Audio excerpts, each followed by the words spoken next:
Le président Al-Assad promulgue la loi numéro 25 sur les crédits du budget général de l'État pour l'exercice 2014.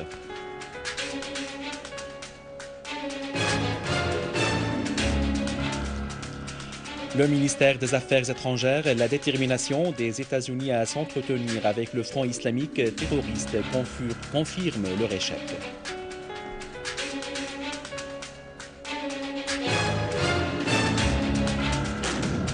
L'armée poursuit ses opérations dans la cité ouvrière d'Adra.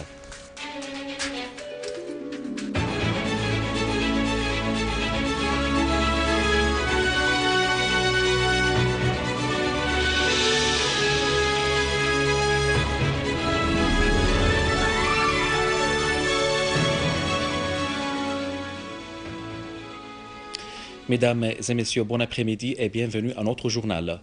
Le président Bachar al-Assad a promulgué la loi numéro 25 de l'an 2013 portant la fixation d'un montant atteignant 1,390 milliard de livres syriennes pour les crédits du budget général de l'État pour l'exercice 2014.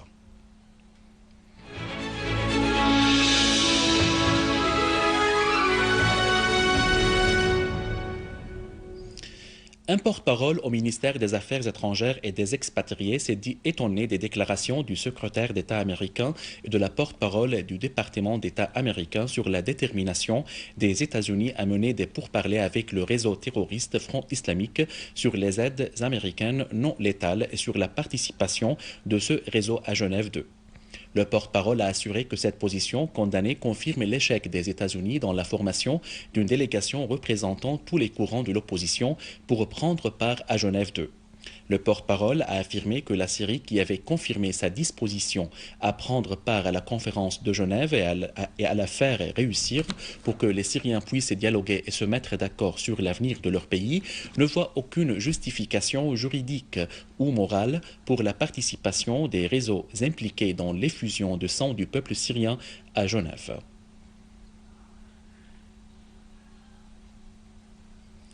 Le ministre russe des Affaires étrangères, Sergei Lavrov, a exprimé la satisfaction de son pays du développement positif des relations entre la Syrie et l'Iran. Lavrov a déclaré devant les députés de la Fédération de Russie que le processus de destruction des armes chimiques de la Syrie a eu lieu dans les délais prévus. Il a souligné que la deuxième étape du plan de destruction des armes en Syrie nécessite les efforts de plusieurs pays, appelant toutes les parties à s'unir pour lutter contre le terrorisme et l'extrémisme. Le ministre russe a également précisé que le règlement de la question nucléaire iranienne doit être lié à une révision des plans de déploiement du bouclier antimissile en Europe.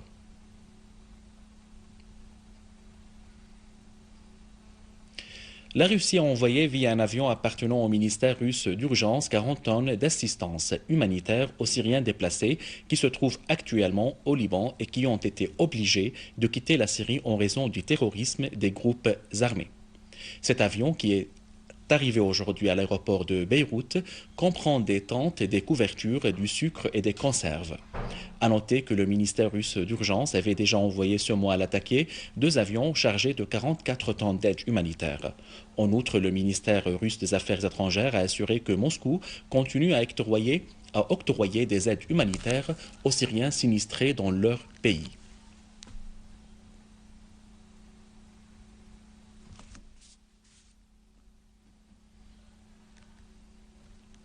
Le secrétaire général de l'ONU, Ban Ki-moon, a souligné au cours d'une conversation téléphonique avec le ministre iranien des Affaires étrangères Mohammad Jawad Zarif la nécessité de la participation de l'Iran à la conférence internationale sur la crise en Syrie, Genève 2, prévue le mois prochain.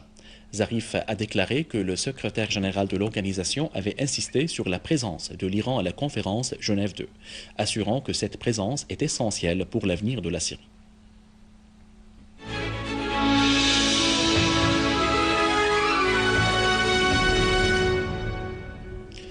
Au gouvernorat de Damas, l'armée arabe syrienne poursuit sa progression dans la cité ouvrière d'Adra. Hier, des unités de l'armée ont pris le contrôle de plusieurs bâtiments ayant neutralisé un nombre important de terroristes.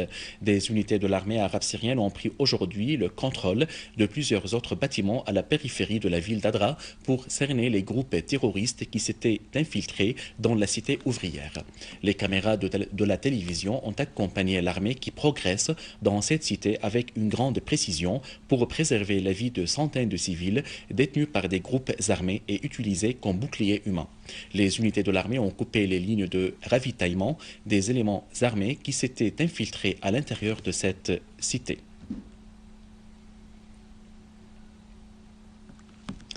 Dans la banlieue de Damas, 6 citoyens, dont un enfant et 3 femmes, ont été blessés dans l'explosion d'une charge explosive sur la route de Kiswa-Harjaleh. Une source au commandement de la police a fait savoir que des terroristes avaient fait exploser une charge qu'ils avaient plantée dans une poubelle devant un atelier de réparation des voitures sur la dite route. En outre, l'explosion terroriste a aussi causé de grands dégâts matériels dans de nombreuses voitures qui étaient sur place.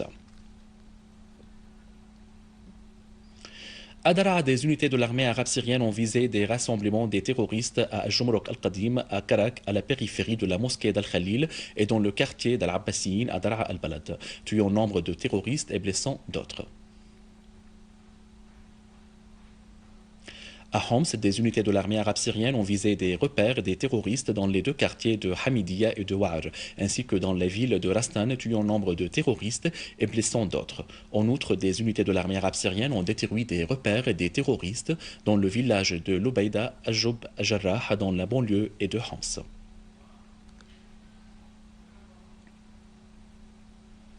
Dans la banlieue d'Idlib, des unités de l'armée arabe syrienne ont tué nombre de terroristes dans les villages et les localités de Kafr Najd, Harsh Msabin, Hmeimat, Ad-Daïr, Serja, Taftanaz, Benesh, Marzaf et à la périphérie de la localité de Binin.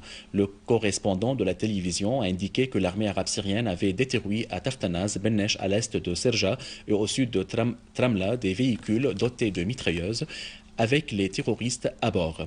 Parmi les terroristes tués figuraient le Saoudien Farhan Othman, le Koweïtien Mohamed Obeidi et le Marocain Moussa Naddaf Tabesh. À Alep, l'armée arabe syrienne a pris pour cible plusieurs groupes terroristes et on a tué et blessé de nombreux éléments dans la citadelle d'Alep, à la colline Al-Ghali et au nord de l'aéroport Al-Nairab. De même, l'armée a détruit des véhicules utilisés par les terroristes au rond-point de Jandoul, près de l'aéroport Menner et à Tal Andan et Hritan. À la fin de ce journal, je vous rappelle les principaux titres. Le président Al-Assad promulgue la loi numéro 25 sur les crédits du budget général de l'État pour l'exercice 2014.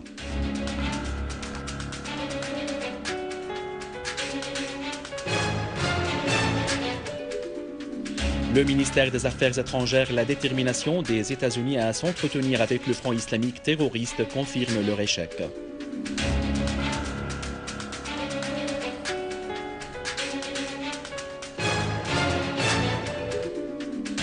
L'armée poursuit ses opérations dans la cité ouvrière d'Adra. Mesdames et messieurs, c'était notre journal d'aujourd'hui. Merci de l'avoir suivi et au revoir.